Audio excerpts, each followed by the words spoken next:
And we are back with more Super Mario Odyssey any percent league action now between LilAggy and Fur_. Another potentially pretty close race that we have on our hands here. LilAggy obviously still improving his time drastically. Fur always been a face to fear as far as these race opponents go and as far as consistent gamers go, really. So, yep, this is definitely going to be interesting. And I do have another co-commentator with me right now. Today, I guess not today, but in this race, it is going to be Tishel running it back after some unfortunate issues the last time, but we got this one. Yeah, hopefully we don't have those technical difficulties again. And yeah, this race looking to be good. Aggie, one of those guys that's trying to get that 101, that elusive 101, and Fur has been going for 100 for quite a while now. So, Fur having the slight advantage in terms of PVs, but, the race could definitely be very close. For sure. Predictions, hard to say. Especially in a matchup like this, is definitely not so easy to favor anyone. It is probably worth noting to say that Fur actually hasn't been partaking in the recent iteration of the any percent tournament, so his, I guess, race experience might not be super high. Aggie, pretty sure, has been participating in most of the GSA racing stuff, and he's also been improving his PB at the same time. Yeah, Fur, that's true. He doesn't do many races, but he does do a lot of no resets in his stream. I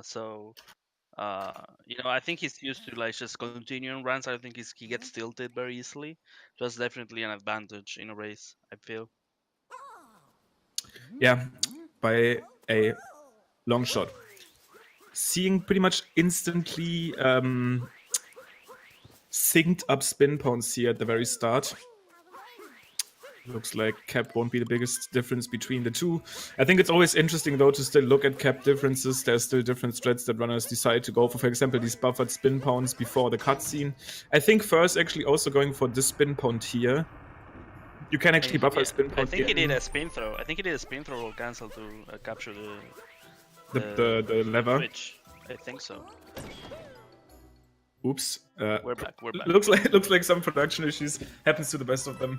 That transition acting a little bit weird right now, but obviously just a new addition to the production, so everybody's still getting adjusted. We are back though with Cap Kingdom.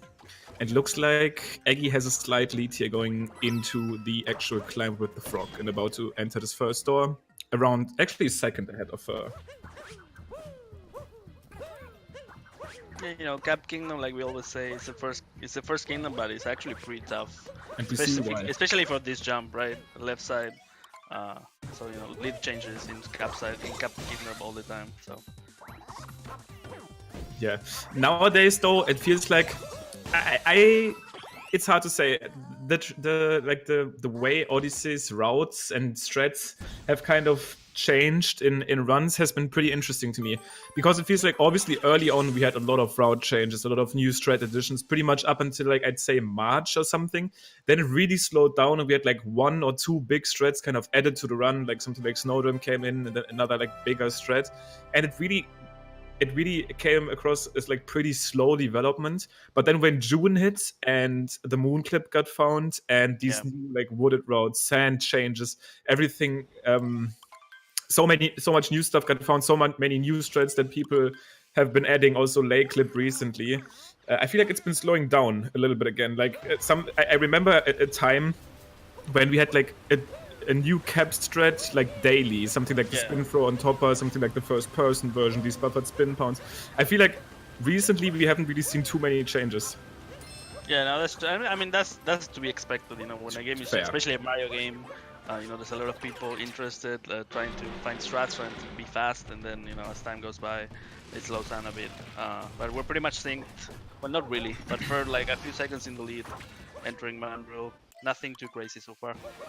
Yeah, definitely fair. Obviously, it's expected to slow down at some point. There's still some potential. Like if you just compare the best RTA time right now with the best theoretical time, there's still a 2-minute difference, which is also kind of expected. But the amount of strats that this specific run does is still breathtaking. Like there's so many strats that you can slowly add as soon as you grind one more. Something that what Fur is actually doing here is like these little down throw captures towards towards the change-up because he is actually playing on Joy-Cons. In situations like this, they show themselves as the actual optimal controller because that instant down throw is something that's simply not possible on the Pro controller for no apparent reason, but it just doesn't work. Yeah, but yeah, in terms of like minor optimizations, that's pretty much the name of the game right now. You know, we've seen Chaos. Chaos has a really optimized world record, but there's still strats he can add, but it's really tough because it's very precise movement that takes, you know, a lot of time to get down consistent, and it's hard to run against runs like that. No, I bet it's super frustrating because you have to add these new strats that save like 0.3 or 0.5, and like they can kill your run. So it's getting tough. It's getting tough. Ooh, nice nice RTJ by Fur to get on the Cliff Moon. I wonder if this dash is faster or if he just feels more comfortable with that. That's interesting. Yeah, very interesting, unique addition by Fur there. There's different strats that you can actually do there. You can do like a single jump, double jump, or maybe a roll cancel jump like Fur did there into a double jump. Aggie not actually getting the moon clip here. We've pretty much, the consistency on this has to be fairly low, even though the clip is considered relatively easy now that more people have been looking into the faster version of this. I almost feel like one average runner per race misses this. I feel like this might only be like a 60-50% succession rate on this trick, which is interesting because it's actually not too hard. I guess people don't practice it as much as something like nut clip because it's not as essential. I was gonna say that I think people don't really practice it that much because at worst you just reset, you know. It's so early in the run, it's like 5 minutes in, I missed chest clip, like my cascade was no good, I'm just gonna start again. So you don't really think about it too much. But actually, I think practicing the early game consistency is super important for your mental health in this game because the early game in this game is brutal. And if you cannot get runs going, it can really get to you. At least it does to me. It happens to me. So I try to get the hard stuff at the beginning out of the way with practice. I think that's very important. But yeah, chest clip you can still miss it. I mean, it's a pretty tight window and you only get one chance, right? It does make sense as well, obviously, because if you just keep seeing the same kingdoms over and over again, you get really annoyed. So if you have practice on them and consistency, you actually at least get to see these later game kingdoms, which is a nice vacation. Getting vacation from sand. Exactly. Yeah, and you know, even then Aggie went for the really slow setup on the chest. You know, he jumped on top of the chest and took his time to line up, but he still missed it. So it's very unfortunate, but it happens. Yeah, and actually I've been talking to Fur also like privately, and I know he's still very dedicated, and he always has been actually one of the runners to add strats first and add like crazy stuff. Especially like back in the summer, he was doing ILs with strats that nobody had even thought of at the time. And he's still eager to try stuff like that. He actually has been telling me that he was gonna try like doing the 2-frame rocket flower refresh and all of that stuff. He's been doing like the cloud boost and cloud. He like long term first definitely looking to be even scarier than he already is. Yeah, Fer definitely, you know, is really responsible with practice. You know, he puts a lot of time. He's really passionate about the game. I think he's dealing, you know, with real life stuff now. He has to work and stuff like that. So I think his hours in total can kind of diminish a bit. But he's still, you know, he's still pushing for better times. So very respectable runner. And so far, it is looking quite good. I'm thinking Aggie will be able to get that ram stage to work, which is definitely in his favor. So the difference here is actually not too big at all.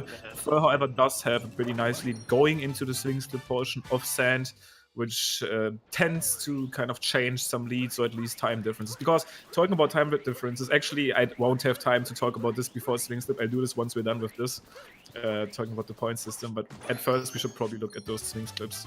All right. Here we go. Very nice. That was like the perfect, like, clean setup right there. Perfect height on the backflip, just really smooth.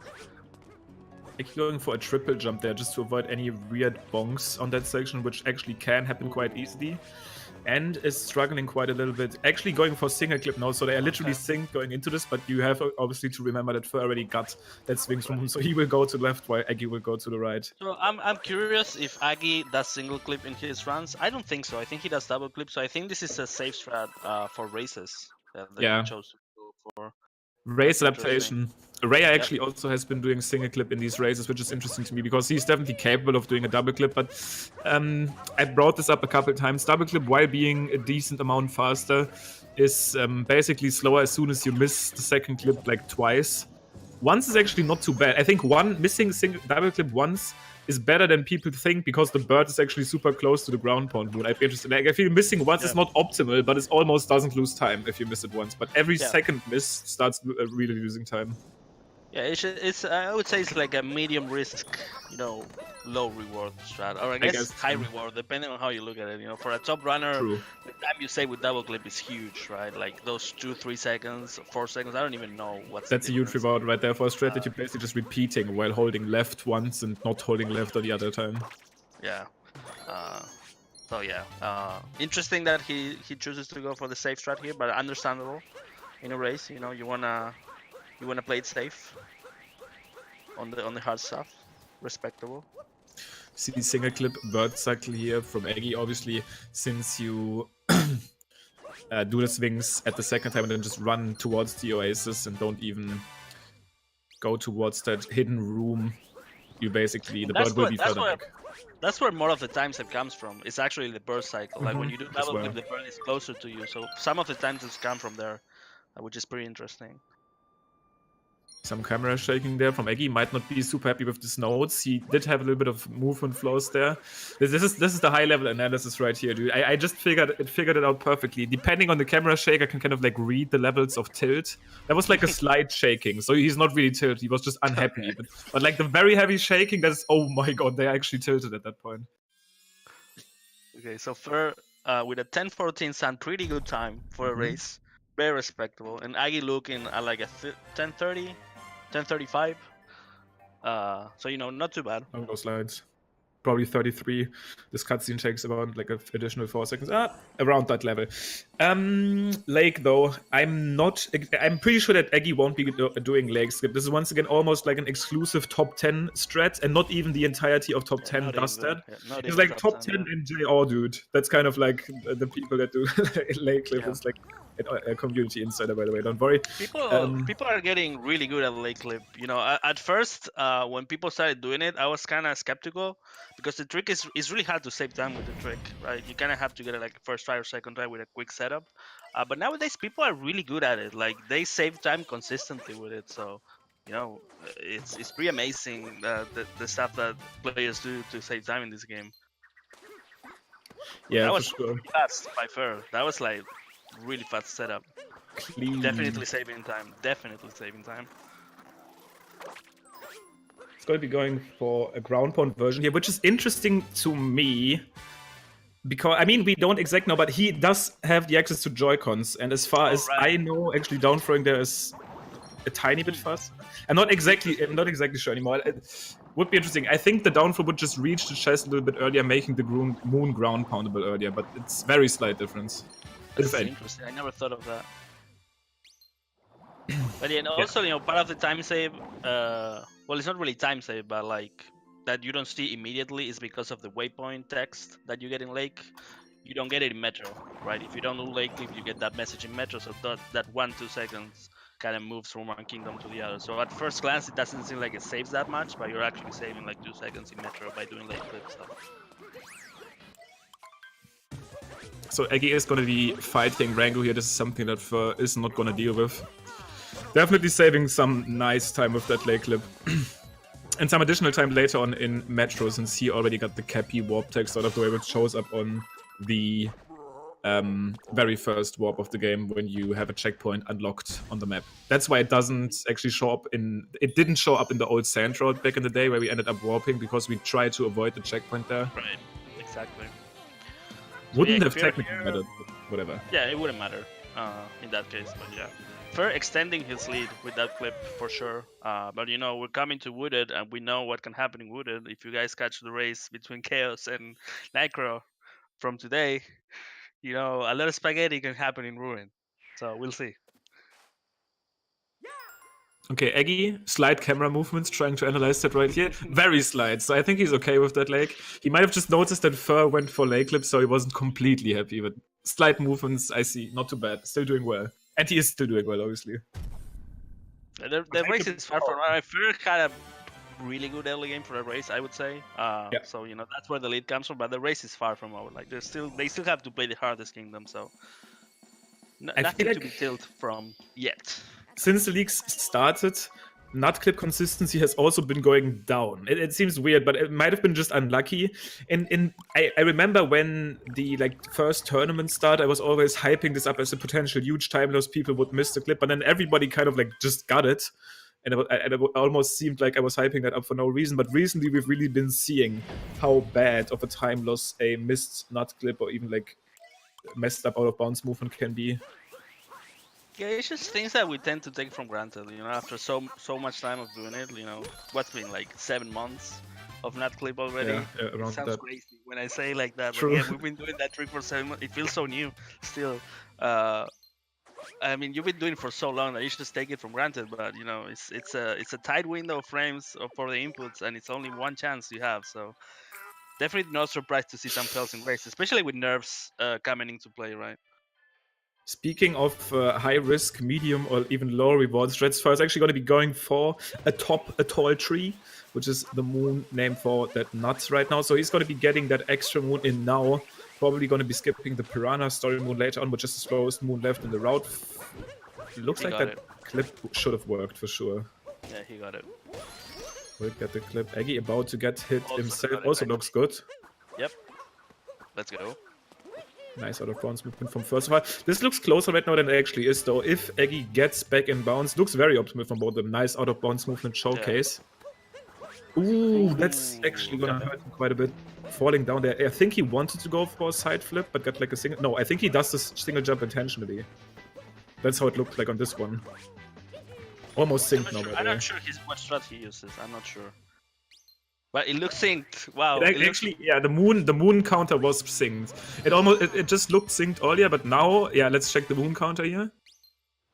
Oh, Aggie was a tiny lead, tiny. So actually not though. Like it just seems that way right now. Fur obviously has that tree moon over him. So if he gets to move, he's gonna be saving time. Yeah, Fur actually, I think the first or second runner to implement tree route in RTA attempts. I don't know if Gorguya actually implemented it in runs or just ILs, but you know, yeah. So Ferb definitely has experience with this route. He's been doing it for quite a while now. So I think he does the spin pan on the opening, so he has to clear the poison with the hat throw if there's poison in the way. It's kind of tight sometimes. We'll see. Yeah, the spin pan on the opening is definitely pretty safe. I mean, oh, looks like. Oh no, that's actually gonna be huge. Oh, that's bad. That's really bad. Yeah, he should have done the spin pawn on the opening right now because he's gonna. Did he get the checkpoint? Maybe. Okay. No. Oh my god! Back to the shop it is. Wow. I feel like he can't lose much time. You said it. High risk, low reward. That it is. To be fair, I feel like it can't lose much time. I feel like it can't lose much time getting that checkpoint close to the Piranha. I feel like in a race, this might be a worth addition. I don't even know if it loses any time. Wait, that's like some 100 IQ stuff now. Oh! Wait, is he gonna be warping out of the tower? That's actually really smart if he is. No, but he doesn't... No, he can just like warp out of the tower, right? If I'm he's gonna do bypass and then he's gonna climb. Yeah, and then he's warping out of the tower. God, that's some high IQ stuff. Did he time this? Is this actually like a better backup? Probably is. At this point, it has to be faster than just going back. Because he already got the moon, right? Like, he already got the dead end moon. He doesn't have to deal with that space anymore. Wow, just so do this smart. now. Oh, that's unfortunate. Yeah, I think that's his best bet, probably. He could have also... I'm curious about what happened because I'm 100% sure he does the spin pound strat for the flower road skip on tree route, but he kind of like changed his mind. He lost speed going around the corner, so maybe last second he changed his mind and went for the long jump on the fence, and maybe that threw him off. That's why he missed. You need a lot of speed to get the long jump on the fence. Like you need to have like top speed to get that. So what was Aggi's camera later? Very interesting. And you know, the old climb, what a sight. I really miss this movement. And he's still pretty good at it. He actually, ooh, that long jump there as well. Normally you actually tilt the camera upwards there to be able to, okay, interesting flower road skip approach. Now let's look at this first. Oh. What actually get that? He doesn't even have access to the flower pad. Oh my god. This is some 20xx stuff right here. So now he only needs the tower moons and he can warp out. Wow, that's awesome. I mean, he obviously still lost a lot of time with this, but he probably kind of did some damage control doing this on-the-fly routing. Yeah. I can't see this being slower than having to go all the way back and then do pipeway at the very end. Okay, so Aggie looking at like 59, so sub 19, pretty good for a race. I think this is a run he would even continue if he would be going for a PB. So that seems reasonable. You know, pretty good. And yeah, first gonna be looking at like a mid to high 19. So not ideal, but you know, it is what it is after what happened. Yeah, probably like a 45 at this point. Warp usually takes 10. Yep. Globe Correct. usually takes 20. So still less than a minute, and I'd considered falling there, losing you more than a minute, especially if you go all the way back to the shop. I do think it would be interesting for runners that do the tree to kind of look how easy you could actually get that checkpoint close to the piranha. If that like doesn't lose time at all, that's definitely worth, because it just basically takes out all of the risk of like dying to flower rolls or anything, because you would actually spawn close to that section instead of at the shop. Wow, Aggie gets the head taken away actually. They are really trying to make this race interesting, and I like it. You know what I'm saying? No, absolutely. Oh, whoa, okay, that's actually... That's hurting really big now. Bowser even jumping away from him. You know, Aggie was watching Fur and he said, "No, man, that's not fair. He didn't deserve the bonk. He didn't deserve that. I'm just gonna lose some time here to make it interesting." Also focus your eyes on Fur right now, because this is the one chance you really get to see this threat in a run. I hope I'm not typing it up for no reason. He's definitely usually doing this. That is way harder. That is way harder than it looks. He actually didn't get the boost, by the way, and he just barely made it over there. The confidence he had on that dive, instead of just throwing Cappy, made me hold my breath there for a second, because he could have easily bonked. Yeah, it's really easy to bonk doing that. So props to Fur from not, you know... He's in the game, you know. He's not holding back. He's not holding back after some mistakes. Like, he doesn't care. He just keeps going, which is definitely the way to go. And he's saving time. I mean, if he doesn't mess up this last phase, he's gonna be closer than he was before leaving Wooded. So yeah, exactly. So it's getting interesting. Right now, Aggie's starting this off with a normal roll, which also works just fine. Can go for either spin pound, like just walking into long jump, but roll probably in between the two and still works just as great. We've seen a big time loss in Lost last race here. Nicro, actually two big time losses. Nicro falling at the butterfly that Aggie is about to get successfully, and then also Chaos having huge issues at that second to last cage moon, and especially the tree where the cage is kind of like attached to. Yeah, I mean, Wooded has always been a very reset heavy kingdom. As flashy as it is, you know, every moon is very deadly. You can basically die in every moon in this kingdom, so it's definitely not surprising that mess ups happen in races and, you know, leads change. Yeah, this kingdom is just basically that's intensity pure. The best theoretical time version of the game that you can like access watching some videos on YouTube. No promotion. Actually, in that version of Lost, you spend more time in moon cutscenes than moving. Wow, that's like it's pretty much just cutscenes and a little bit of movement, but the movement that you do is incredibly intense. Pretty clean Lost from Aggie so far. Looking like probably like a 212, so even maybe 211. That's pretty good stuff. Yeah. And then again, just as a showcase, that looked really good, right? Like, that looked pretty much flawless, other than that death at the end, as we basically jinx him, that loses you a little bit over staying alive. And we assume this to be like a 2:14 or something now after that death as a time for the loss split, but we actually have some runners that have like a 2:06, in this case Go Yuya in his IL, which is just out of this world. That IL took like 5 segments of the best theoretical time sheet. Almost hitting the same mistake happened that Chaos said earlier. Will he be able to recover from this better? Nice. And he will. That's a fairly quick backup, probably only losing him around 3 seconds or something. Yeah, that was nice. That was nice. Also, he's going to be able to stay alive as well. I think both runners pretty much with the same timing loss. Well, makes maybe sense, a few seconds, but yeah. that fall that Ferd actually didn't lose him too much, because you have to wait a little bit anyways when that cage breaks, so he basically just fell down, did that back up quickly, and maybe lost like a second over Aggie, who took the death instead, which is also not optimal. Interesting line here for Aggie, not going for the triple jumps on off that metal. That's actually pretty old, works just as fine, potentially a little bit slower. but probably a confidence play. It looks like he was going for the triple jump and like changed his Maybe mind wrong. for the last second. Ooh, that side flip. Definitely, obviously not optimal, but pretty flashy looking backup for this one. Yep.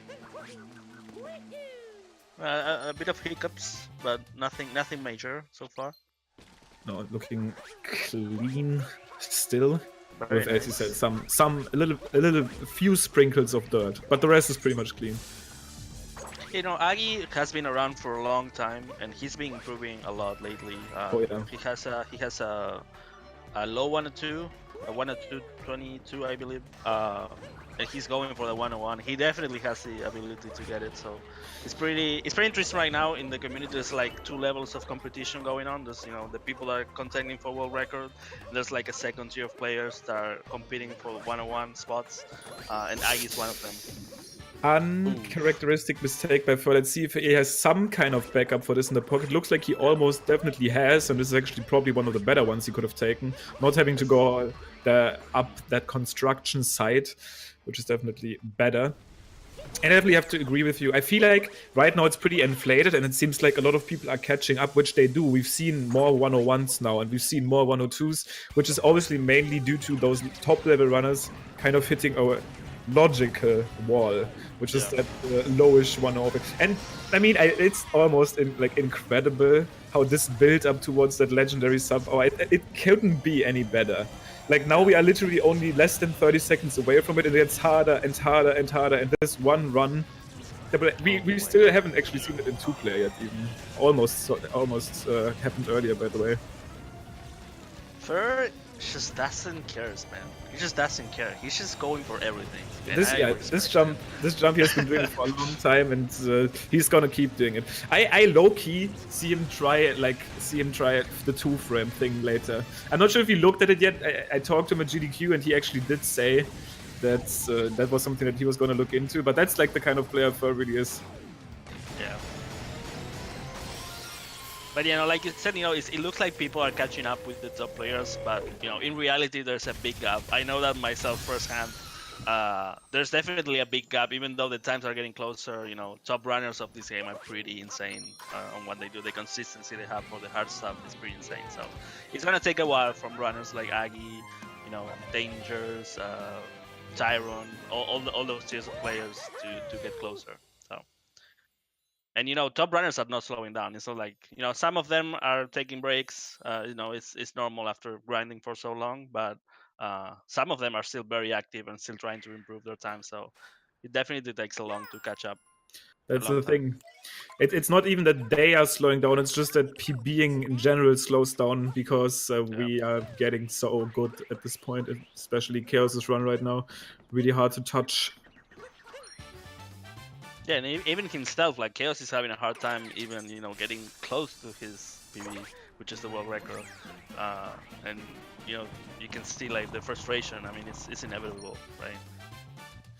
Fancy scoot clip here from Aggie with one singular bounce, but very nice drive-by version, not having to slow down at all. So he's actually playing very well. The one thing that happened to him was that's not even something that happened to him. It's just some movement sloppiness, which is almost expected, and then that death in Lost. But that's not really too bad at all. Like everybody would be fine with that. Even like world record would be fine. He lost a decent amount in Cloud. He missed. Oh, I forgot about the Cloud thing. True. That's a big mistake by Aggie. But other than that, a pretty clean run. I mean, it's a run that without that Cloud stuff, it's a run that he could easily PB with, I would say.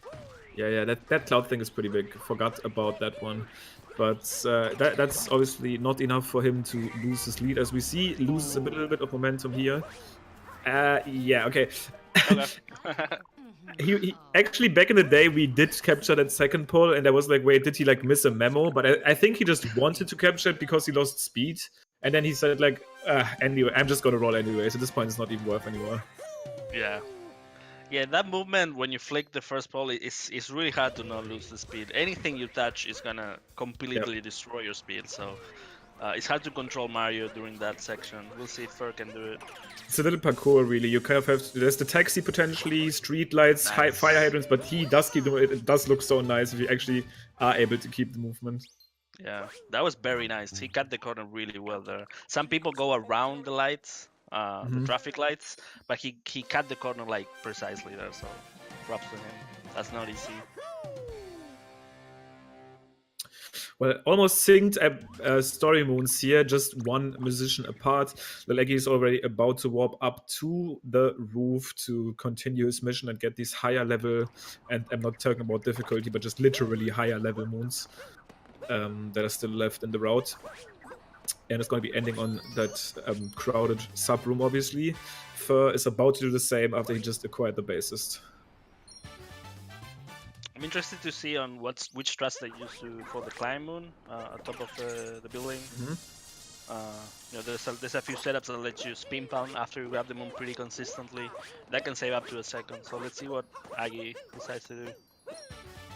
Yeah, I think he would be able to. I think as long as you wait just a tiny bit, exactly, and he actually does get it. As long as you wait a tiny bit on that hanging position, you are usually fine. If you instantly kind of press the jump button, you will hit the moon, but the moon hasn't like fully loaded in yet, so you kind of like glitch through the moon a little, and then you are. It's almost like this moon clip thing happening. The moon kind of pushes you away, so you wouldn't hit the top of the building, so you couldn't actually spin pun. Would need to dive, which is slower. You can actually move the camera before climbing to manipulate the moon loading, and you can make it be there before you even get there. That was really quick. That was really quick by Fur. Let's see if he gets a spin pun. Ooh. Doesn't hit the top. That spin pun is not easy, especially with the setup they're going for. There's another setup that involves a rainbow spin to touch the moon that basically leaves you completely centered with the pole, and then you can just spin pun pretty freely. But they didn't go for it. Not the biggest time loss here at all.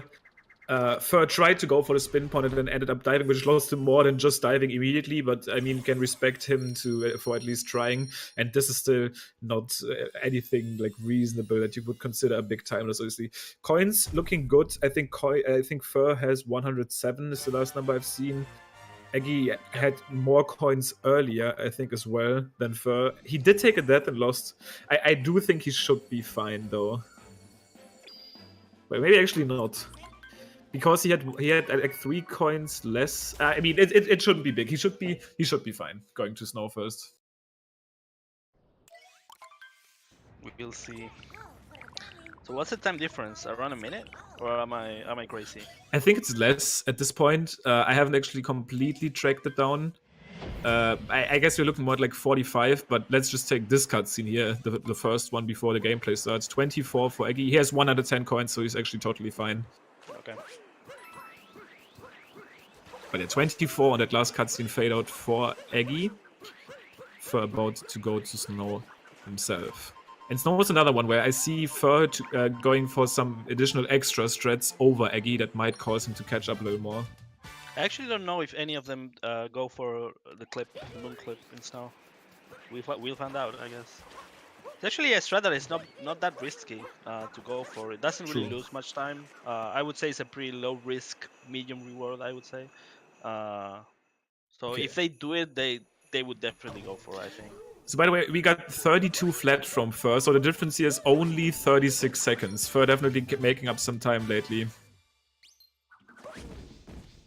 It's 36 still being quite a bit, but very easily, very possible to catch up. Oh yeah, it's far from our. Stuff like this can happen. Aggie falling down at the bridge, and again actually twice. That's starting to hurt. Oh, I thought he was gonna fall again. So he's done with this. He's gonna be happy about this one. Okay, let's see if they go for a clip or not. Okay, Aggie not going for clip. Yeah, Fur also not really. I don't know if Fur does it. We'll find out. That clip is, I mean, it's just as hard as any other moon clip, really. The problem with this one in particular is that it's really annoying to practice, because you don't have a checkpoint that's close inside of Shiberia. So you have to like load another file and go down to Shiberia. So it takes like a minute and a half to get one attempt. So it takes a long time to get that trick down.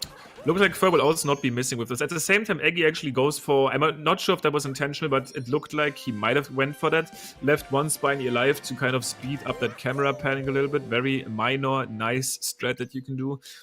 First, not really known to run any other categories other than any percent, especially runners that run World Peace or I guess Darker Side maybe. Even though in Darker Side the move clip is actually not optimal, it's just it just works and you don't really lose time. It basically assures you to clip fast. I think the moon clip is like 2 seconds slower there, but most of the time you don't get that downstairs clip first try, so the moon clip can be optimal. But yeah, if you run World Peace, we see World Peace runners in that category, that clip is very optimal and it's a super nice addition to the route. So we see them especially go for that fur, not really known for other categories. For sure. Right, so for I mean Aggie, that's a nice ping pong. A lot of speed there. We're closing out Snow, only missing the Shop Moon and Snowdram. You know, Snowdram could be big here. Seeing a little bit of freeze happening here for Fur. I hope we can catch up on this. Should bring this back on track as fast as possible. Goomba's not trying to cooperate. You know, there's probably some production, some issue in the production side. Hoping to bring this back as soon as possible. Let's give us a good shot though. Okay, yeah, production catching up, but gives us a good shot to look at Aggy's Snowdram attempt here, because that is definitely going to be pretty important for him to get. That could be an equalizer in this race. You know, Aggy's like 30 seconds ahead. Maybe after those mistakes in the bridge, maybe even less than that. So if he misses it, we could be looking at a very close race. Ooh. Okay. Nice, okay. Just barely gets it. So. That vector looks so weird to me, but I'm not really good at Snowdram, so every Snowdram looks weird to me. Looks like we're back on first side as well, so we are going to be seeing another one. It's really hard to actually, if people have tons of setups for this, so it's really hard to immediately say, yeah, this one is going to work, yeah, this one is not going to work, because depending on when you actually utilize the vector mechanic, it can look different. So this is a personal decision. We shouldn't make any goals, because sometimes it also looks like someone is making it and then he ends up ledge clipping or something, which is actually, that's probably the most consistent ledge clip in the game. Ledge clipping being kind of like lay clip, but in a vertical position, basically. A horizontal position. Here doing Snowdram, nice. Solid stuff. Alright, so Aggie maintaining the lead. I think he lost a bit of time. We couldn't see Goomba Room by Fur. I don't know if he lost time there, but I think Fur is catching up a bit after this now. Yep. Once again, going to be using that first cutscene skip instead, since I wasn't actually able to catch the globe from Aggie. And in this case, this was a 36-20.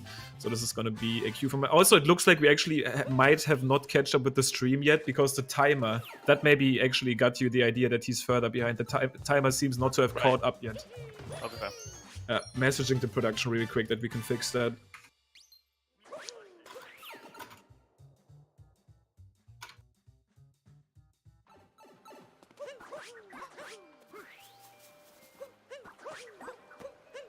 Pretty clean seaside so far. Yeah, pretty clean seaside so far by Aggie. I'm curious about if he goes for Rocket Flower refresh or not.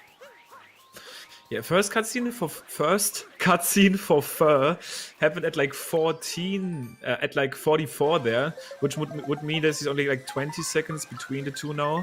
Not sure if that's accurate. We definitely gotta get back to checking that out. But we will do so. Aggie with an unfortunate bonk there on the little isle.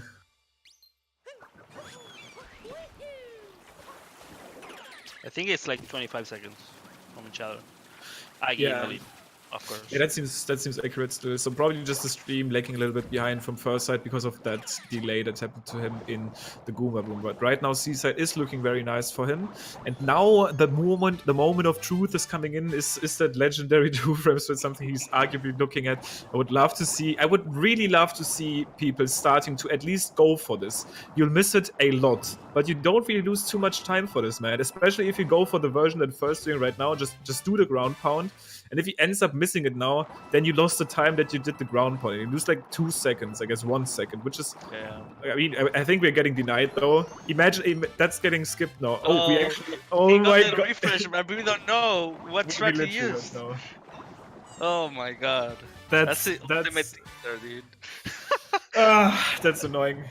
for teasing us there. We'll never know what happened. Let's just assume we got the 2-frame. Oh my god, 2-frame Oh in the my race? god, New what a YouTube legend. thumbnail tomorrow? Wow. This race getting interesting. I mean, we're getting to the later part of the game. You know, Fer, you know, in theory, the better player. So even though he's behind, he could catch up in Lancho and Bowser's. You know, those kingdoms can be very punishing. So Aggie probably feeling the pressure a bit. I don't know if he's watching the race, but you know, he has to keep it up. He cannot let go. You know, he has to maintain control. Yeah. I got some flack earlier for calling Chaos the best player in the world because no, he's not the best player. He's just the fastest, 80% runner with the fastest time. That's at least a critique I got for that statement. But I mean, I'm just going to let it slide, man. He's definitely the 80% runner with the fastest time. Technically has the faster time than Eggy in any percent. That's not... I have no idea who's the better player. Okay. Let's just use that for now. Yep. People are getting triggered. We can have that discussion another time. There's a lot of contenders for best Mario Odyssey player, I guess. Yeah, so fade out for Aggie. Once again, wasn't actually fully able to catch that, but looked like a 33 on that final cutscene before the Odyssey is actually leaving. So we'll see what the difference is looking right now. First should have saved time over Aggie just because of Rocket Flower. Not much, but you know. Yep. So 43 fade out there, but that's not the one I've been focusing on. I've been focusing on the fade out on this cutscene, and this is looking to be a 54. So 21-second difference here at the end of Seaside. That makes sense. That makes sense. So it would mean that first save a few seconds in Seaside, which makes sense. Yeah, seems about accurate. I'm not sure. The production might be currently unaware of the problem that's going on. I did notice. I did let them know that we have these timer desync issues. I don't think it's really annoying for the race as soon as you're aware of it. Obviously, you will still be able to see the final times. And while we are in that early section of lunch, I do have a little bit of time to just briefly talk about the actual point system of this league, because not only do runners get incentivized for winning, which is obviously still the biggest reward. You get 14 points for a win, 0 points for a loss, but there's an additional 20-point pool that gets distributed depending on how well these runners do. If someone crushes their opponent by 3 minutes or more, the winner gets the additional maximized points of that point pool, which is actually 19. So you would get 59 points for that amazing win. However, if the loser catches up a lot and only loses by 10 or less seconds, he will get the maximized points of this, which is 19 again. So the loser could get up to 19 points, while the winner would only get 41. And there's obviously 10-second steps in between, and you guys can check them out if you type in !leaks and go to the Odyssey tab of that document, and you will be able to see that breakdown. I will also let you know the point totals at the end of the race. Yeah, I think it's a pretty nice system because, first of all, it incentivizes, you know, if you're having a bad race, it incentivizes to still try to get a good time, so you don't lose that many points. And also, if you're ahead, you know, sometimes we say, you know, runners try to play it safe when they're ahead, but, you know, this system, you know, it might be worth to, you know, maybe try to actually go fast and risk a bit just to get a bit more points. You know, at the end of the league, it might matter a lot, and we see players, you know, actually risking just to get that extra point that they need. Yeah, it adds an additional layer of depth. I like how runners are thinking about this as well. I've been getting personal messages from runners, like, how much do you think does the strat lose? Is it worth risking a point for this? Right. So that's interesting thinking. Aggie actually not having the best aim on the turnip throw, has to readjust. Yeah, he didn't get the long jump. Usually you want to grab that turnip with a long jump to get the speed. Unfortunate from further. That wall is really weird. Okay. We're out of there. Nobody saw that. Yep. It's over now. Aggie is doing camera manipulation here to get the potable in the right spot. I will expect Fur to go for no camera manipulation there, which is a little bit more optimal. Yeah, I think that the way Aggie did it probably loses 1 to 2 seconds over a good camera manipulus. We'll see what Fur goes for.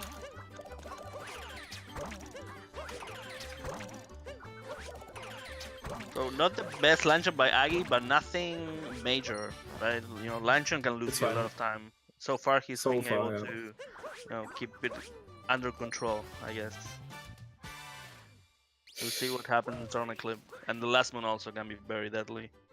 Once again, I've been noticing another question about the stream delay. I've been letting the production know about that mistake. It looks like first stream went down earlier. We haven't been able to actually get a hold of the production yet. We kind of need to resync this up. I hope it's not the end of the world. The races out, the timers should still be accurate with the gameplay. Looks like the production might have just stepped in to kind of freeze Aggy's stream here for a little bit as he's about to set up for Turnip Clip, so we should be good in a little bit.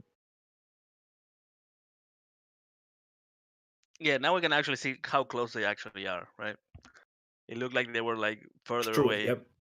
It's pretty much just the Podoo swim over there to the turnip clip section, and we are back with some sync here. Aggy is about to do turnip clip. Is he going to go for the spin point setup? He will. Actually, more people have been adapting this lately. Oh, that throw's amazing. That probably worked as well. You know, I was going to say he was kind of nice. That was clean. That was a really good throw. I was going to say his bro manip was not very good because the bro was already really close to the cage. But, you know, he did that throw that basically, you know, made it not matter at all. Wow. Fer also going for a long throw. Yeah, turnip clip also getting it. Has been looking really good in this race, in this league actually. You see how a strat like this is definitely heavily practiced by these higher level runners. But this throw, it's not out of your control, but it's hard to get. Exactly, yeah, it's not easy at all, it's hard to get. The strat where you kind of run towards the cage and throw it from the stairs is actually super consistent. But throwing it from that far away with a shake throw is not easy at all. But fast, hence they actually decided to do that. But as you said, it's definitely harder, less consistent. But they are getting rewarded to do this play, at least in this run, both of them actually. Very good luncheon by Aggy. Other than that turnip throw, this might have been like a potential goal. I don't know how good his luncheon is, but he got like all of the hard stuff pretty effectively. Like a very good turnip flip, good move with not many mistakes. If anything, he probably lost like a very good lunch, obviously, to the missed turnip throw into the bot, which is like a weird mistake to make, but that's the one thing that sticks out. Yeah, no, definitely very solid. Still maintaining the lead, you know, getting through luncheon, that's probably he's probably feeling a bit more relaxed. You know, luncheon is a part of a pretty intense part of the run, so he can go to ruined for 3 minutes, think about his life choices. Yep. And get some composure because then Bowser's is tough. Yeah, Bowser's is definitely tough. I think you can expect Bowser's and Moon at the very highest level to last around like 13 minutes. That's pretty much what is left, which is also going to give us some kind of information as soon as Aggy is about to leave Ruins here, which should be about, I think, if I just like look at the numbers, should be around 49. I'm not sure what Aggy's exact PB is right now. Do you know? I think it's like a very low 102, like 102.20. I'm not super sure. I am tied with Aggy, and I have a 102.22. So unless he PB'd again, that's what he has. But I think just technically, this run has some very slight chances to PB if he had like a very good late game. But this would consider like an almost like top 10 level late game. It's definitely possible to get a 13-minute Bowser Moon time, but it's hard, definitely hard. Especially Bowser's gets usually improved by these high level runners. But this is still a run close to his PB for sure, even with the cloud mistakes. This is 102 pace for sure with a good finish, that's for sure. So I think they are like 20 seconds away. So I think for shave like 2 seconds maybe in luncheon, slowly creeping, slowly getting close. This is getting interesting, in Bowser's things could change. We'll see. Well, while being ruined, there's not too much to talk about as usual. I've been starting to implement some off-topic talk about this because it really, especially with so many races, it really gets boring. You can't really add much information into this kingdom. So we've been talking about like Odyssey 2, our lunch, our dinner, favorite color, and that kind of stuff because there's not really too much to say here. And I actually can tell you guys something that I was testing recently again, which seemed like a 200 IQ strat here. So you see how the dragon, when he's done with his electrical phase, he's like slamming his head down to the arena, right? And I've been trying to like stand below the dragon's head and let his head slam on top of me, which is actually possible. And you kind of clip in the dragon's head. And I tried to kind of move in the dragon's head out of bounds to get below the crown. trying to kind of like ground pound him without actually unplugging the swords. But it's actually not possible. I was like, oh my god, I'm finding ruin skip. Oh my god. But the ground pound zone is not activated. It's just not activated. It's so that would have sad. been sick, dude. Yeah. I never thought of that. Wow. That would actually make this kingdom fun, dude. Yeah, and also like I don't know, like 15 seconds faster, which is like almost exactly pretty much exactly what we would need. But Nintendo even thought about that one and disabled that ground pound, I guess, hitbox until the crown is off. It makes sense because you can actually ground pound, like the ground pound hitbox is harder than what it looks. So you can actually like ground pound from outside the crown. Yeah, it's bigger than the crown, so it's that's probably why it's disabled. Yeah, so if you just go on top of the head and ground pound, you know it doesn't work. So that's a shame. That would be funny though. That would have been very cool. But at least we got to fill our ruined trash talk segment with something new. I need to come up with a good idea every time, especially during this league. It's definitely still worth to explain people what we are actually doing there. There's obviously the damage boosts that we are still doing, but the rest is pretty self-explanatory. And as most people know, autoscrollers are pretty much agreed upon as a bad thing in the speedrunning community. It's not a bad thing. It just feels annoying for us to have no control over the actual like time. Yeah, for sure. There's not much you can do other than just try to act as soon as you can, basically. Yeah. Bowser's is kind of like between the two. It's definitely movement intensive in some parts, but there's a lot of story modes and cutscenes that we cannot improve. Aggie with that bonk there, that's actually a rare case of a bonk not losing any time because the spin throw was already out and about to capture that wire. Yeah, so actually, Aggie's saving time in Ruin over Fur. He's like 24 seconds ahead now. Oh, true. Interesting. Fur actually might have had some pretty rough early movement. I think he tried to go for like a spin point and like went to the left or something. I think he bonked on the stairs. Fur did. Or even that, yeah. That's usually the one big thing that can happen to you and actually causes you time loss. Alright, shots coming up from Aggie. This is a pretty intense moment of the run, especially, you know, if you're in a PvP base or you're ahead in a race, you know. Shards can be very hard or they can be very simple depending on what you go for. Yeah. I think at this point you just kind of have to go for what you know. And, you know, usually what runners do in this section can be very risky, so we'll see what happens. I see most people now actually go for that up-close wall bounce there next to the Ogre. Thor did this as well, to go for a spin pawn. I feel like Chaos actually going for an even quicker strat. I do think his spin pawns come out earlier, but that's a slight optimization. Aggie actually going for... Oh no, I saw that coming. Wow, that's so unfortunate. Not going for dive back, and then also having this mistake happen. This might be close to a sync, because Thor is about to enter this wire here, and Aggie's pretty much starting out here. He doesn't have to grab that shard anymore, though, so he is going to be saving some time.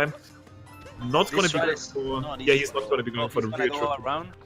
He forgot a shard. He forgot a shard. No. He'll notice soon. Yep, he just noticed, definitely. Wow. So he has to go all the way around. This might be actually first lead now. For sure. Yeah, he's in the lead. Not for sure. I think it's super close. Oh, wait, you're right. Oh, wow. Yeah, Aggie's still going to touch the moon a little bit earlier, but it's like 2 seconds now. So this just pretty much equalized everything. I mean, I called it. I'm sorry. But Shards is hard, man. Shards is hard. And yeah, Aggie not going for the hardest version of the second shard, which is actually a little bit safer because you stay up there. If you do any slower versions, you usually tend to fall down into the section where the spinies are. This is where stuff can get weird. But not going for anything like that. I'm interested to see now. We almost have a live comparison between the... Oh my god! That's denied. Live comparison denied. Yeah, live comparison denied. Oh my god, the good thing about this strat is though, if you mess it up, you actually have the cap there at least to save yourself. First going to be going for the very slow version of this now. I'm not sure if he's actually going to be able to hover. Okay, he will still be able to get that, but definitely losing quite a bit of time on that strat. So I guess we got our live comparison, but not the way we wanted it. Yeah. Wow, that got really close, and now suddenly we're back where we started. That's interesting. Yeah, for sure. I mean, but that just shows, you know, what kind of kingdom Bowser is. You know, it's in the end of the run, you're nervous, you're about to PvE, and you have to do all this precise movement. You know, you have to do Mega Brutal. You know, it's so many runs die in this kingdom. Yeah, for Aggie, I mean, it's in the side of the race is obviously frustrating for both of them.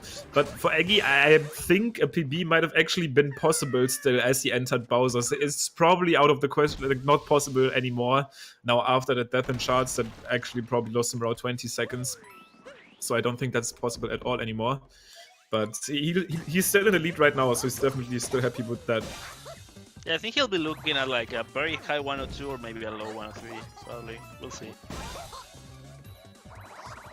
Fur with a very interesting strat for that first top eight. I'm not sure if that was actually intended. He did like a spin throw there, almost according to what we do at cap. That actually looked really fast. Interesting. Interesting. Fur doing Fur things. But we do see a double Harriet first, so definitely optimal on that end. This is the way it's meant to be, boys. Grab the moon from that side. You can basically add 9 minutes to that moon fade out, roughly. And that would be like the final time. So we're looking at a high 102 for both of them. Okay, yeah, that sounds about right at the specific move, the last two splits, if you consider this a sub-split. But that is also obviously counting in some pretty mistakeless movement sections, and especially a mech without a fall, which is something that is still between them and the potential finish of this race. So this is probably, while not potentially being the full decider in a race that close, it's definitely going to be detrimental for their final times. Ooh, okay, interesting. Jumping over the gap there. Yeah. I wonder if he goes for that or that was improvisation. Either way, that was good. Yeah, Fur doing what is actually even more optimal, kind of just keeping momentum there and then having Cappy hover behind the Pokio. So if you actually capture an enemy like from behind, you'll actually instantly capture him. Usually if an enemy wears a hat, you need to hit him twice. But since you like kind of basically like you home in, so the home and hits him once, and then Cappy returning kind of hits him for the capture, which is what allows you to instantly capture. But Aggie right now is going to be starting up his mech. I'm assuming both of them will be going for the standard backflip climb. I have no idea what he just ledge grabbed on. He's still up there. He still needs to get the spin. That's so annoying when that happens. You have to be very careful how you drop down. Fur with a pretty big and quick backup after he almost got stuck on one of those mech leg parts. He is still looking to get the second spin point here, and he will. So both of them making it through the first phase of the mech without too big of mistakes. Still losing time there comparing it to the perfect mech, I guess. But oh, we might actually see a difference here. Looks like Aggie will actually not be going for Harriet third and instead be going for the good old Harriet last. Interesting. And he's already done with the scary hit, because if you do that strat, the third hit is the scary one. First still has to... He's actually quite far away. I'm not sure if he can reach that. Nope. I was about to say that he was not close to the exact setup point that you want to be at. I think third doesn't do target acquire. I think he does the old Harriet third. That's why the setup looked weird. Oh, okay. I think he did land on the platform and he did get the spin pump, but somehow he missed. I'm not entirely sure what happened. Oh, look at the backup here. Oh, he actually got it. That's the sickest backup ever. Doing the up throw there to be able to skip that cycle and that climb. I love that backup, actually. That was nice. And he almost gets the dive directly into the bubble. That would have been amazing. Yeah, that was the best backup you can do when you actually fall. Nicely done as far as this is concerned, but when we are talking about target acquired and Harriet third, it's actually not the same thing. It's kind of become the same thing because most people have just been doing that, what we call target acquired, because it's technically just the setup to get the last hit. That's what we call target acquired, because you kind of snipe the last bubble instead of doing what first was considered that strategy, which is actually diving to one of these platforms and then buffering a spin point in a way that the mech kind of turns into you while you spin pound, which in my opinion is just the harder way to do it, but looks like first stuck with it for it's essentially what we do for the second hit, right? We spin pound on the platform, exactly. And the mech turns. It's basically the same concept, but he missed it, sadly. So Aggie with a pretty comfy lead now going into Moon. He can for sure just play it safe now. He can for sure play it safe, and take it. But it's not over yet. You can die into this cave. Bowser fight, you can lose a lot of time if you miss time the captures on the hats. So yeah, we'll see what happens. Yeah, it's less than 30, so it's not super comfortable for him.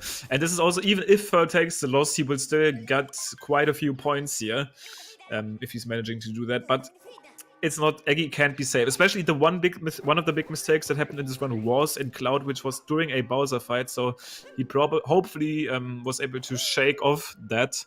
Had some issues there on the first phase. The first phase plays out a little bit differently in this kingdom anyways, but I hope he will be fine because this is one of the bigger parts of Moon where you can lose chunks of time. Very interesting movement at the beginning of Moon by Aggie. I wonder if that's what he goes for, or he just got to kind of adapt after getting a bad angle on the rolls. Nonetheless, he made it, so... I've never really seen anybody go for the jump at this position. I'm not sure if that was intentional because it also looked very close and he kind of had to throw Cappy to back him up. Not sure if he just had to do this because he was caused to do it. Also going to be missing Moonskippy, and these mistakes are going to be what might actually end up him losing that almost comfortable lead. One more missed Bowser's face now and it might probably be done as far as the lead is concerned. So this is getting closer than it needs to be. I think he might be a bit nervous, not gonna lie. I think he's looking a bit shaky. I think he knows he's ahead, and that's probably getting to him. So hopefully he can keep it cool till the end. We'll see what happens. Yeah. The runners are actually allowed to stay in the call deafened and just do their thing in the race, but it looks like none of them are actually in here as far as I'm seeing right now. So they might just be in their own world trying to just get the best run possible. But we'll see. Aggie is going to be getting that first and just barely was about to jump off, but not the problem that he had in Cloud earlier. Yeah, like you said, you know, missing a head in this phase could mean we're kind of suddenly even. You know, it's not really something that's hard necessarily. You know, stuff that we basically take for granted at this point by runners of this level. But it can still happen. You know, the nerves. You know, you just mistime it a little bit, and suddenly you just lost 10 seconds. But he got the hardest one, which is the second phase, and first starting the fight right now. Okay, Fur also starting that Bowser fight, and Aggie is almost through here. He just has to jump over some basically non-existent flames, and then there's one last head grab phase, and then he's gonna be off to escape. And this is around a lead that he wouldn't be able to lose in pillars. Usually, if you are like only ahead by like 10 seconds, that's funnily enough a lead that you can arguably lose in pillars. But this is looking more like 15, 18, and a lead like that, I don't think you can realistically lose in the pillars room. So as long as he like doesn't die or doesn't make a really big mistake, he should be set up to bring this home. Definitely he's race to lose right now. And I mean, he's been ahead for a long time now. He's been ahead basically since Lost, right? Since Wooded, right? Since Wooded. Since Wooded, yeah. Hasn't dropped the lead fully.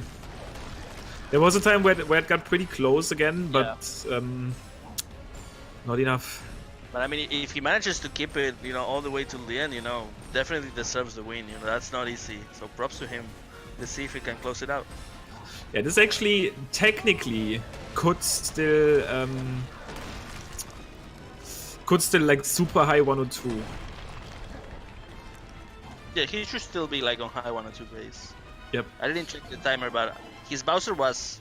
Oh wait, he died in Bowser. Actually, I don't know. Yeah, he did die in Bowser. That's also why I'm thinking if he avoided that death, this might have arguably been a PB. Oh my god, this would have been. My heart skipped a bit right there. This would have been the one thing that would have literally immediately denied him this win. At this point, he is kind of safe. There's a couple holes there in that last pillar room, but we haven't actually seen anybody fall there in a competitive, I guess, format yet. And pretty much everybody at this point knows where these tricky holes are, because in the very early life cycle of this game, we've definitely seen a couple PB attempts from people die in that room with a big frustration. My first run ever has a death in this room, in that hole. Yeah. I feel like the first run is like you're just frustrated because you thought you get like world record and then you just don't really pay attention. Oh, Aggie is actually not even gonna try to really get more shots in there for the early pillar. I think he got it though. I don't think so. Oh, I would be surprised. I think he only hit it like twice or 3 times.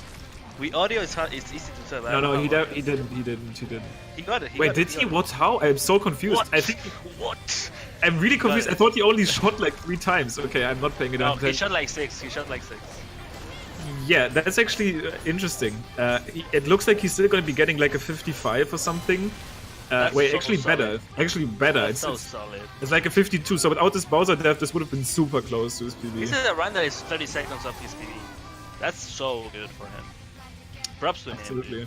Really nice. Yeah, very well deserved win here for Aggie, taking the cake. 102.52 at the end of this. Fur is also going to be about to end this one. This is looking to be a 1x. Let's see, it's actually going to be important though. Oh, yeah, I don't know. So technically, this is more than Are we going to have to 20 frame seconds. count? Are we going to have to frame I'm count not this sure if one? we need to frame count for the point distribution. I'm not sure if there's any ruling that I haven't read yet. But just going off the timers right now, that would mean that Aggie won by 20 seconds and just a little bit more, which would cause him to actually get 4. Which would cause him to get only 4 extra points, and Fur would gain 16. Not sure if that actually requires a retiming, because potentially Fur could get 17 and Aggie 3. We definitely need to look this up in the words. But we do have runners joining us though in the call now for some post-game thoughts. Let me start with Fur, who joined in quick. Yeah, 103.12. I think that's like a very solid no reset run. Nonetheless, just barely making it in there after Aggie. Pretty much blaming Wooded on this one, but let me know your thoughts on that performance. Do I sound fine? My internet's kind of being wacky. You're fine. I can understand you well, yeah. Alright, so yeah, I played pretty decently, except there was a Wooded where I died and then I fell off the mech. After those 2 mistakes, I really didn't expect the win. Yeah. I wanted to ask, what strats do you usually use for Wooded for the Cloud Road skip? Do you do spin pound on the opening, or are you going for the long jump on the fence? I started going for the long jump on the fence like a day or 2 ago. I see. Because I was saying like you were gonna do the spin pound, but then I saw you like kind of change your mind in the middle. I don't know if it was something of the moment or you actually changed strats. So I was curious. I actually changed strats. All right. Yeah, I actually really liked your like on the fly to 20xx stuff there, going for corner at first in a way that you were able to like warp out of the tower. I can't really give anybody any numbers there, but it just seemed more optimal in that kind of position to go for that kind of routing. Like go for the corner at first and then warp out of the tower at the end. Yeah, I have no clue if that's faster. I just really wanted to try that in a run, and since I died, it was a perfect opportunity to. Yeah, so... that feels better to me, like for sure. At this point, I'm actually curious if it's better to like talk to the Sphinx. Dude, imagine it's better to talk. That's what I meant to do, but I forgot to. Yeah, because that actually immediately lets you go to like the corner. That's some 20xx stuff right there, boy. I'm pretty sure the answer is 3. Yeah, the answer is 3. The answer is 3. I did that earlier because I tested some stuff with the maze out of bounds shenanigans. But interesting, those backup strats will get more and more increasingly interesting because if Fur, for example, hadn't done that, he might have lost by 10 more seconds, potentially losing him a point. And imagine at the end of the day, he misses like an event by 1 point. It's just going to be interesting. You definitely showed off some nice backup strats, such as the up throw at the mech and falling down in Metro. You did like some backflip shenanigans. I really like that performance. But we also have Aggie here, who actually ended up taking a win by 20 seconds, which is going to cause him to get 44 points. But GG's, Aggie. Thank you. On that win, how did that feel? It felt pretty good for the most part. I got off to like a terrible start. I don't know what the deal was with a lot of that stuff, but I recently got a new Pro Controller, so I feel like I'm not quite used to it yet. The angles are slightly different, so I messed up a lot of like precise jumps like that. And I think that's really what cost me the most time, because like, you know, I missed left side and then I missed chest clip, and then like I couldn't keep straight against the Sphinx for Sphinx clip. And then that dive in Bowser's during shards, like I did not want to dive that direction, but I ended up doing it. So that was really unfortunate. But yeah, overall I'm pretty happy.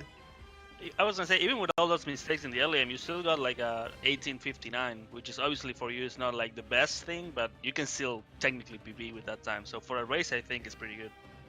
For the Yeah, wooded yeah. exit, yeah, for sure. Yeah, wooded exit.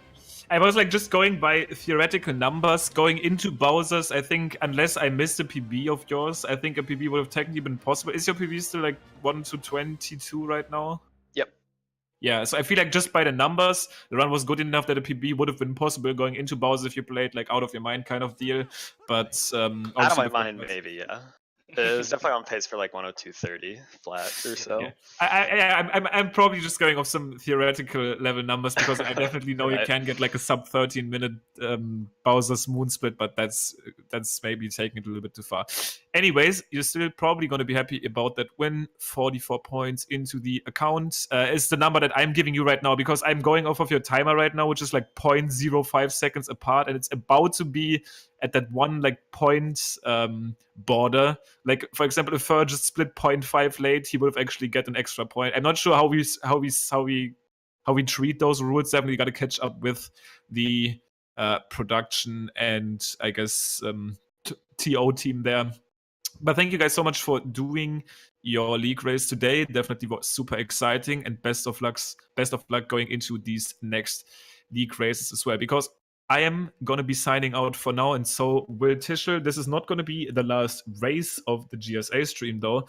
So you guys better stay tuned. We have some more racing action on our hands. Actually, next up we do have a Battle for Bikini Bottom race, which is our showcase tournament currently brought to you by Shift himself, providing a very solid prize pool here for these runners. So it's going to be incredibly exciting. Definitely going to watch this one myself, so get comfy while we tune into that one.